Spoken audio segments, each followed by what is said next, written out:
Hi sir.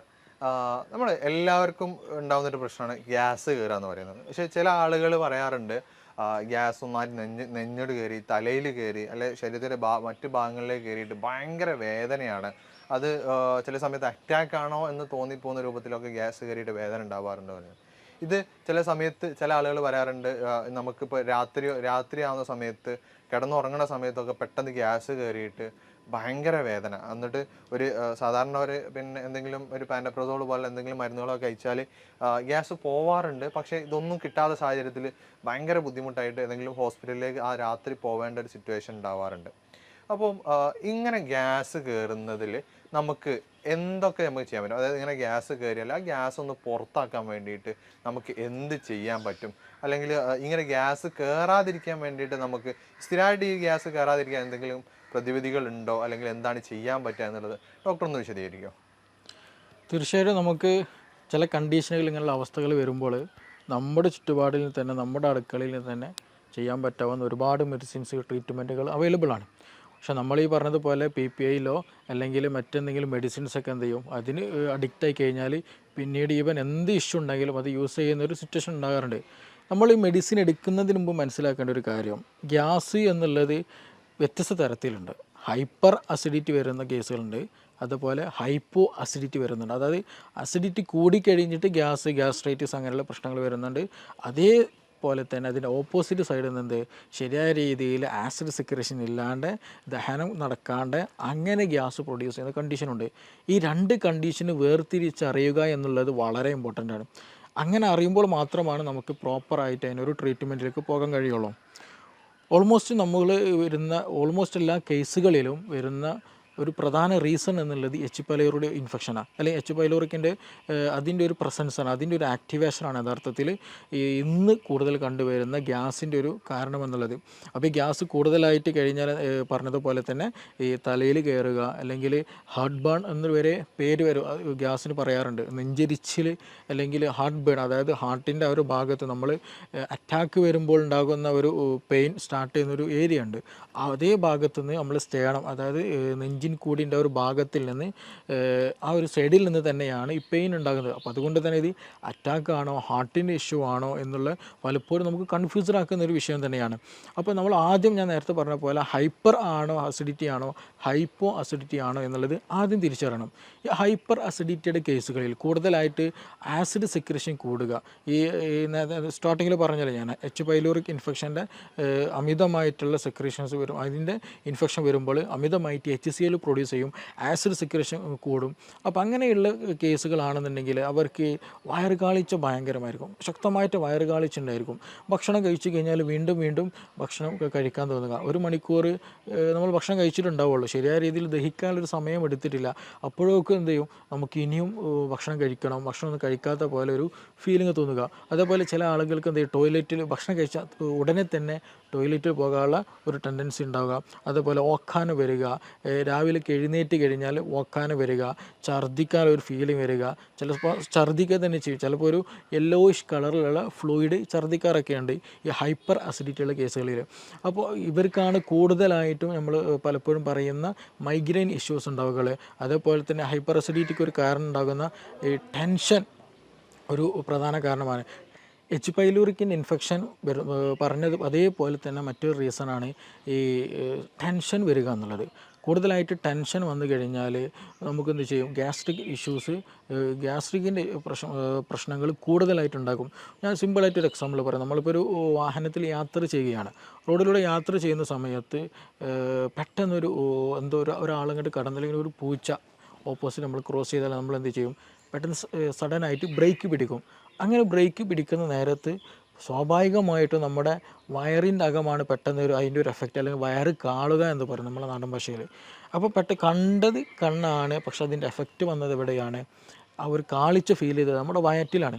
അപ്പോൾ അത്രത്തോളം connection എന്തുണ്ട് നമ്മുടെ ബ്രെയിനും സ്റ്റൊമക്കും തമ്മിലുണ്ട്. അപ്പോൾ നമ്മൾ കൂടുതലായിട്ട് ടെൻസറായി കഴിഞ്ഞാൽ എന്തെങ്കിലും ഒരു ഇഷ്യൂ അതിങ്ങനെ എപ്പോഴും തോട്ട്സ്ഫുള്ളായിട്ട് എപ്പോഴും ചിന്തിച്ചുകൊണ്ട് നടന്നിരുന്നാൽ നമുക്കൊരു റിലാക്സേഷൻ ഇല്ല എന്നുണ്ടെങ്കിൽ സ്വാഭാവികമായിട്ടും അത് ടെൻഷനായിരിക്കും. പിന്നീട് അതേപോലെ തന്നെ വയറ്റിൽ നിന്നുള്ള ഗ്യാസ്ട്രിക് പ്രൊഡ്യൂഷൻസ് HCl പ്രൊഡക്ഷൻ കൂടുതലായിരിക്കും. ഇതേപോലെ നേരത്തെ പറഞ്ഞതുപോലെ തന്നെ എച്ച് പൈലോറിക് ഇൻഫെക്ഷൻ ഉണ്ടാകുന്ന സമയത്ത് ഹൈപ്പർ അസിഡിറ്റി ഉണ്ടാകുന്ന അതേപോലെ തന്നെ എന്ത് ചെയ്യും, ഈ ടെൻഷൻ കൂടിക്കഴിഞ്ഞാൽ ഈ പറഞ്ഞ HClൻ്റെ പ്രൊഡക്ഷൻ ആസിഡ് പ്രൊഡക്ഷൻ കൂടും. അതേപോലെ ഹൈപ്പർ അസിഡിറ്റി ഫീൽ ഉണ്ടാകുമെന്നുള്ളതാണ്. പിന്നെ മറ്റൊരു കാരണം ഹൈപ്പോ അസിഡിറ്റിയുടെ ഒരു കാരണം ഉണ്ടല്ലോ. ഈ ഹൈപ്പോ അസിഡിറ്റി എന്ന് വെച്ചിട്ടുണ്ടെങ്കിൽ നമ്മൾ ഭക്ഷണം കഴിച്ചു കഴിഞ്ഞാൽ ശരിയായ ഒരു ദഹനം ഉണ്ടാവില്ല. ആസിഡിൻ്റെ ആ പേരിൽ തന്നെയുണ്ട്, ആസിഡിൻ്റെ അളവിൽ തോതിൽ കുറവും. അപ്പോൾ ആസിഡിൻ്റെ അളവ് വളരെ ഇമ്പോർട്ടൻ്റ് നമ്മളെ ദഹനം നടക്കണമെന്നുണ്ടെങ്കിൽ. അപ്പോൾ ഹൈപ്പോ അസിഡിറ്റി എന്ന് പറഞ്ഞാൽ ആസിഡിൻ്റെ അളവ് കുറയുക എന്നുള്ളതാണ്. അപ്പോൾ ഹൈപ്പോ അസിഡിറ്റി വന്ന പേഷ്യൻ്റെ കേസിൽ എന്താണെന്ന് വെച്ചിട്ടുണ്ടെങ്കിൽ ദഹനം ശരിയായി നടക്കില്ല, അത് ടൈം എടുക്കും. എസ്പെഷ്യലി നമ്മൾ പ്രോട്ടീൻ റിച്ച് ആയിട്ടുള്ള ബീഫോ ചിക്കനോ അങ്ങനെയുള്ള കഴിക്കുകയാണെന്നുണ്ടെങ്കിൽ സ്വാഭാവികമായിട്ട് ടൈം എടുക്കും. ആ ടൈം എടുക്കുന്ന സമയത്ത് ഒരു ഇൻഡൈജഷൻ ഉണ്ടായിരിക്കും, ശരിയായ രീതിയിൽ ദഹനം നടക്കില്ല, ഒരു ബാഡ് സ്മെല്ല് ഫീൽ ചെയ്യും, വയറ് വീർത്തതുപോലെയൊക്കെ ഫീൽ ചെയ്യുക, ശരിയായ രീതിയിൽ ശോധന ഉണ്ടാകില്ല. ആ സമയത്ത് നമുക്ക് ഓക്കാനം വരിക, ഛർദ്ദിക്കാൻ വരിക, വയറ് വീർത്ത പോലെ വരിക, ക്ഷീണം തോന്നുക, വിശപ്പില്ലാത്തൊരു അവസ്ഥ തോന്നുക, അങ്ങനെയുള്ള പ്രശ്നങ്ങളൊക്കെ ഇങ്ങനെയുള്ള ഹൈപ്പോ അസിഡിറ്റിയുടെ കേസുകളിൽ ഉണ്ടാകാറുണ്ട്. അപ്പോൾ ഇങ്ങനെ രണ്ട് തരത്തിലും എന്തുണ്ട്, അസിഡിറ്റി ഉണ്ടാകാറുണ്ട്. അപ്പോൾ ഹൈപ്പർ അസിഡിറ്റിൻ്റെ കേസിൽ അമിതമായിട്ടുള്ള ദഹനരസങ്ങളുടെ സാന്നിധ്യത്തിൽ ഉണ്ടാകുന്നതാണ് ഹൈപ്പോ അസിഡിറ്റി. എന്താ വെച്ചിട്ടുണ്ടെങ്കിൽ ഈ പറഞ്ഞ പോലെ വേണ്ട രീതിയിലുള്ള ദഹനരസങ്ങൾ ഇല്ല എന്നുണ്ടെങ്കിൽ എന്ത് ചെയ്യും, ശരിയായ ദഹനം ഉണ്ടാകില്ല. അപ്പോൾ അവിടെ ബാക്ടീരിയ ഇതുണ്ടായിരിക്കും അവിടെ. പിന്നെ അതുപോലെ ദഹിക്കാതെ കിടന്നിട്ട് അതിൽ നിന്ന് ഗ്യാസസ് പോലെയുള്ള പ്രൊഡ്യൂസ് ചെയ്യും. അങ്ങനെയുള്ള പ്രശ്നങ്ങളും കാര്യങ്ങളും ഉണ്ടായിരിക്കും. ബാഡ് ബാക്ടീരിയൻ്റെ പ്രസൻസ് അമിതമായിട്ട് കൂടുതലുണ്ടായിട്ടുണ്ടാകും. അപ്പോൾ അങ്ങനെയും എന്ത് ചെയ്യുന്നുണ്ട്, ഈ പറഞ്ഞതുപോലെ അസിഡിറ്റി ഉണ്ടാകാറുണ്ട്.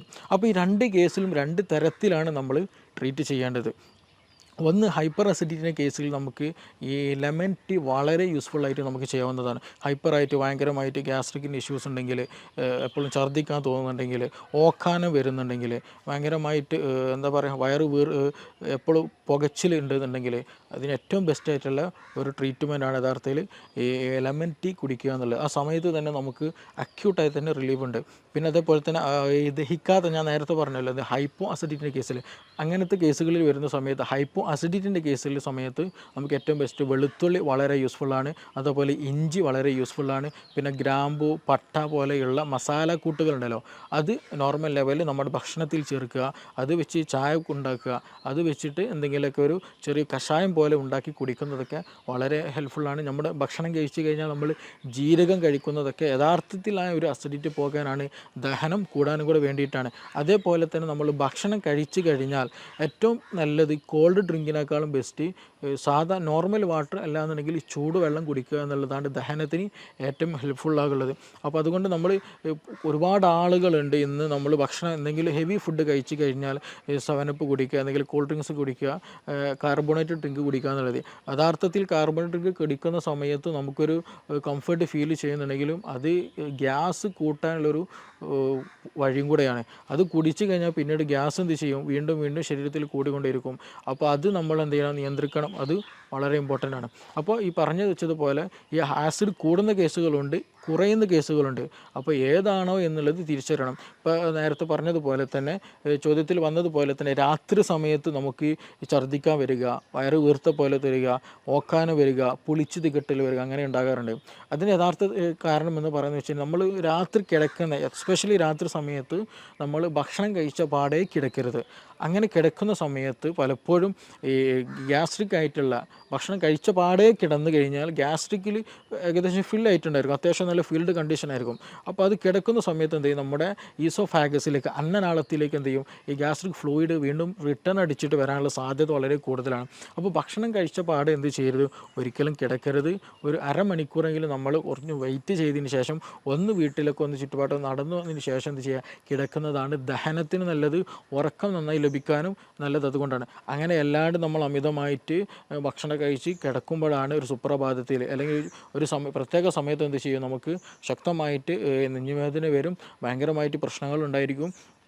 ഈ അറ്റാക്ക് ആണോ എന്നുള്ള തോന്നലുണ്ടായിരിക്കും. നമ്മൾ ഉടൻ തന്നെ ഹോസ്പിറ്റലിൽ പോകും, ഗ്യാസിൻ്റെ പ്രശ്നമായിരിക്കും ഉണ്ടാവുക. അപ്പോൾ അങ്ങനെ ഒരു ഇഷ്യൂ കൂടുതലായിട്ട് എസ്പെഷ്യലി നൈറ്റ് സമയത്ത് ഹോസ്പിറ്റൽ കേസുകൾ കൂടുന്നൊരു വിഷയം കൂടെയാണ്. അപ്പോൾ അങ്ങനെ കൂടുതൽ ആ ഒരു ഗ്യാസ്ട്രിക് ഇഷ്യൂസ് നൈറ്റിൽ കൂടാനുള്ള കാരണം അമിതമായിട്ടുള്ള ഭക്ഷണം എന്ത് ചെയ്യും, ഈ രാത്രിയിൽ കഴിക്കും. അത് കാരണമായിട്ട് ദഹനരസങ്ങൾ എന്ത് ചെയ്യും, ഗ്യാസ്ട്രിക് ദഹനരസങ്ങൾ നമ്മുടെ ഭക്ഷണം കഴിക്കുന്ന കുഴലിലേക്ക് അന്നനാളത്തിലേക്ക് എന്ത് റിട്ടേൺ വരും. ഏറ്റവും ഭാഗത്ത് അതിൻ്റെ സ്ഫിങ്ക്റ്റർ ഉണ്ട്, നമ്മുടെ അന്നനാളത്തിൽ നിന്ന് വയറ്റിലേക്ക് സ്റ്റൊമക്കിലേക്ക് കിടക്കുന്ന ഈസോഫാജിൽ സ്ഫിങ്ക്റ്റർ വരുന്നുണ്ട്. ആ സ്ഫിങ്ക്റ്റർ എന്ത് ചെയ്യും, ശരിയായ രീതിയിൽ അവിടെ ക്ലോസ് ആകില്ല. അപ്പോൾ അതിൽ നിന്ന് എന്ത് ചെയ്യും, ചെറിയ ലീക്കേജ് നമ്മുടെ ഇതിലേക്ക് വരും. അപ്പോൾ നമുക്ക് നല്ല നെഞ്ഞെരിച്ചിലുണ്ടാവും, പുകച്ചിലുണ്ടാക്കും, ഒരു പുളിച്ചത് കിട്ടുന്ന പോലെ വരും, ഛർദ്ദിക്കാൻ വരും, അങ്ങനെയുള്ള പല അസ്വസ്ഥതകളുണ്ടാകും. അപ്പോൾ എന്ത് തന്നെ വന്നാലും നമ്മൾ ഗ്യാസിൻ്റെ പ്രശ്നത്തിൽ നമ്മുടെ വീട്ടിൽ തന്നെ അതിനുള്ള മരുന്നുകളുണ്ട്. അപ്പോൾ കൂടുതൽ അതിന് എന്താണ് റീസൺ എന്നുള്ളത് ആദ്യം മനസ്സിലാക്കണം. ഹൈപ്പർ ആണോ ഹൈപ്പോ ആണോ എന്നുള്ളത് ആദ്യം മനസ്സിലാക്കണം. ഹൈപ്പർ ആണെങ്കിലും ഹൈപ്പോ ആണെങ്കിലും അതിൻ്റെ പിന്നിലുള്ള റീസൺ അത് ഇൻഫെക്ഷൻ ആണോ, ഇനി അതല്ല ഫുഡ് കൂടുതലായിട്ട് സ്പൈസസ് ഫുഡ് കഴിക്കുന്ന പ്രശ്നമാണോ, ഉറക്കമില്ലാത്ത പ്രശ്നമാണോ, ടെൻഷനാണോ, ഏതാണോ അതിനുള്ള റീസൺ എന്ന് ഫൈൻഡ് ഔട്ട് ചെയ്തതിന് ശേഷം അതിന് സ്പെസിഫിക് ആയിട്ടുള്ള ട്രീറ്റ്മെൻറ്റ് നൽകുക എന്നുള്ളതാണ് അതിന് ഏറ്റവും ബെസ്റ്റ് ആയിട്ടുള്ള പോൺ വഴി. അതാണ് നമ്മൾ സ്വീകരിക്കേണ്ടതും. ഒട്ടുമിക്ക ആളുകൾക്കും ഗ്യാസ് കയറാറുണ്ട്. ഭക്ഷണം കഴിച്ചില്ലെങ്കിലൊക്കെ നോർമലി ഗ്യാസ് കയറാറുണ്ട്. പക്ഷെ ചില ആളുകൾക്ക് ഇത് സ്ഥിരമായിട്ടുണ്ടാവാറുണ്ട്. ഭക്ഷണം കഴിച്ചാലും ശരിയാണ്, അല്ലെ കഴിക്കുന്നതിൻ്റെ മുമ്പായിരിക്കും, ചിലപ്പോൾ കിടന്ന് ഉറങ്ങുന്ന സമയത്തൊക്കെ ആയിരിക്കും ഗ്യാസ് കയറുന്നുണ്ടാവുക. ഇങ്ങനെ സ്ഥിരമായിട്ട് ഗ്യാസ് കയറുന്ന ഈ ഒരു പ്രശ്നം നമുക്ക് പൂർണ്ണമായിട്ട് അല്ലെ ഒരു ശാശ്വതമായിട്ട് മാറ്റാൻ പറ്റുമോ? അല്ലെങ്കിൽ അത് ഈ പെട്ടെന്ന് ഈ ചില ഇപ്പോൾ പറഞ്ഞ പോലെ കിടന്നുറങ്ങുന്ന സമയത്തോ അല്ലെങ്കിൽ രാത്രിയൊക്കെ ഉള്ള സമയത്തൊക്കെ ആണെങ്കിൽ, അല്ലെങ്കിൽ നമ്മൾ ഒറ്റയ്ക്ക് ആണെങ്കിൽ ആവുന്ന സമയത്തൊക്കെ ആണെങ്കിൽ ഇങ്ങനെ ഗ്യാസ് കയറി ബുദ്ധിമുട്ടാണെങ്കിൽ നമുക്ക് ആ സമയത്ത് തന്നെ ഈ ഗ്യാസ് കയറുന്ന ഇൻസ്റ്റൻ്റ് ആയിട്ട് പോകാൻ വേണ്ടിയിട്ട്, കയറിയ ഗ്യാസ് പെട്ടെന്ന് പുറത്തു പോകാൻ വേണ്ടിയിട്ട് നമുക്ക് എന്തൊക്കെ നമുക്ക് ചെയ്യാൻ പറ്റും? തീർച്ചയായിട്ടും നമുക്ക് നമ്മുടെ വീട്ടിനകത്ത് നിന്ന് തന്നെ ചില കോമ്പിനേഷനൊക്കെ ഉണ്ടാക്കി അടുക്കളയിൽ നിന്ന് തന്നെ നമുക്കെന്ത് ചെയ്യാം, ഗ്യാസിനുള്ള മെഡിസിൻസ് അതിന് അവൈലബിൾ ആണ്. അതേപോലെ തന്നെ ചോദ്യത്തിൽ വന്നതുപോലെ നമുക്കിതിന് പൂർണ്ണമായും മാറ്റാൻ പറ്റുമോ എന്നുള്ളതാണ്. ഒരുപാട് പേർക്ക് നമ്മുടെ ക്ലിനിക്കിൽ വരുമ്പോൾ ചോദിക്കുന്നൊരു ചോദ്യമാണ് ഗ്യാസിൻ്റെ ഇഷ്യൂ. അത് പലപ്പോഴും പറയില്ല, അതൊരു സൈലൻ്റ് ആക്കിയിട്ട് വെക്കും, അതൊരു സെക്കൻഡറി ആക്കിയിട്ട് പലപ്പോഴും വെക്കാറുണ്ട്. പക്ഷെ നമ്മൾ മനസ്സിലാക്കേണ്ട ഒരു കാര്യം, ഓൾമോസ്റ്റ് പല റീസൺസിന് പല അസുഖങ്ങൾക്കും കാരണം അതിൻ്റെ ബേസിക് ആയിട്ടുള്ളത് വയറാണ്. അപ്പോൾ അതുകൊണ്ടാണ് വയറ് കേട് വന്നത് കൊണ്ടാണ് യഥാർത്ഥത്തിൽ പല അസുഖങ്ങളും ഉണ്ടാകുന്നത്. അതിൻ്റെ വയറ് കേട് വന്നതിൻ്റെ ഒരു ലക്ഷണം മാത്രമാണ് ഗ്യാസ് എന്ന് പറയുന്നത്. ഇപ്പോൾ ഒട്ടുമിക്ക കേസുകൾ ബാക്ക് പെയിൻ ഉള്ള കേസുകളുണ്ടായിരിക്കും, കോൺസ്റ്റിപ്പേഷനുള്ള കേസുണ്ടാവും, പൈൽസ് വന്ന കേസുകളുണ്ടായിരിക്കും, അൾസറേറ്റീവ് കൊളൈറ്റിസിന് കേസുകളുണ്ടായിരിക്കും, ഈവൻ ഫീവർ ഉണ്ടായിരിക്കും, ഹെഡ് ഏക്കിൻ്റെ പ്രശ്നമുള്ളവരുണ്ടായിരിക്കും, ഇടയ്ക്കിടയ്ക്ക് അലർജിക് ഇഷ്യൂസ് ഉള്ളവരുണ്ടായിരിക്കും, സ്കിൻ അലർജി ഉള്ളവർക്കുണ്ടായിരിക്കും. അപ്പോൾ ഈ ഓൾമോസ്റ്റ് എല്ലാ കേസുകളുടെയും റീസൺ ചോദിച്ചാൽ, അല്ലെങ്കിൽ ഇങ്ങനെയുള്ള കേസുകൾ വരുമ്പോൾ നമ്മൾ അവരോട് ചോദിച്ചാൽ അവർ പറയും നമുക്ക് അവർക്ക് എന്തുണ്ടായിരിക്കും, ഗ്യാസിൻ്റെ പ്രശ്നമുണ്ടായിരിക്കും, അല്ലെങ്കിൽ സ്റ്റൊമക്ക് നോർമലായിരിക്കില്ല, അബ്ഡോമൻ നോർമലായിരിക്കില്ല, ഗട്ട് ഹെൽത്ത് നോർമലായിരിക്കില്ല എന്നുള്ളത്. അപ്പോൾ നമ്മൾ ആദ്യം മനസ്സിലാക്കേണ്ടത് ഇതിൻ്റെ പിന്നിലായിട്ട് ഒരുപാട് റീസൺസ് ഉണ്ട് എന്നുള്ളതാണ്. അതായത് സ്റ്റൊമക്ക് ഹെൽത്ത് നോർമൽ അല്ല എന്നുള്ളതിൻ്റെ ഏറ്റവും ബേസിക് ആയിട്ടുള്ള ഒരു സംഗതിയാണ് ഗ്യാസ് എന്നുള്ളത്. അപ്പോൾ അത് ആദ്യം നമ്മൾ മനസ്സിലാക്കേണ്ടതുണ്ട്. പിന്നെ ചോദ്യത്തിൽ വന്നതുപോലെ ഗ്യാസ് നമുക്ക് നമ്മുടെ വീട്ടിൽ നിന്ന് തന്നെ റിമൂവ് ചെയ്യാം. ചില ആളുകൾക്ക് എന്ത് ചെയ്യും, അത് റിപ്പീറ്റഡ് ആയിട്ട് വരും, അമിതമായിട്ട് ഭക്ഷണം കഴിച്ചാലും വരും, ഭക്ഷണം കഴിച്ചില്ലെങ്കിലും വരും, ഭക്ഷണം കഴിച്ചു കൊണ്ടിരിക്കുമ്പോൾ വരും, പല സമയത്ത് വന്നിരിക്കുന്ന പല ആളുകളും പല രീതിയിലാണ് ഗ്യാസ് കാണാറുള്ളത്. അപ്പോൾ ഇത് ഗ്യാസ് എന്തുകൊണ്ട് വരുന്നോ അതിന് റീസൺ എന്താണ് എന്നുള്ളത് ആദ്യം മനസ്സിലാക്കണം. ഗ്യാസ് രണ്ട് തരത്തിലുണ്ട് പ്രധാനമായിട്ടും. ഒന്ന് ഹൈപ്പർ അസിഡിറ്റിയിൽ വരുന്നുണ്ട്, ഹൈപ്പോ അസിഡിറ്റിയിൽ വരുന്നുണ്ട്. അപ്പോൾ നമ്മളെപ്പോഴും നോക്കണം ഹൈപ്പർ ആണോ അല്ല ഹൈപ്പോ ആണോ എന്നുള്ളത്. ഗ്യാസ് ഹൈപ്പർ അസിഡിറ്റിയിലും വരും, ഹൈപ്പോയിലും വരും. അപ്പോൾ നമ്മളെപ്പോഴും നമ്മുടെ സ്റ്റൊമക്ക് pH അല്ലെങ്കിൽ സ്റ്റൊമക്കിൻ്റെ കണ്ടീഷൻ എപ്പോഴും ഒരു ന്യൂട്രലായിട്ടാണ് കൊണ്ടുപോകേണ്ടത്. അപ്പോൾ അത് കൂടിയാലും പ്രശ്നമാണ്, കുറഞ്ഞാലും പ്രശ്നമാണ്.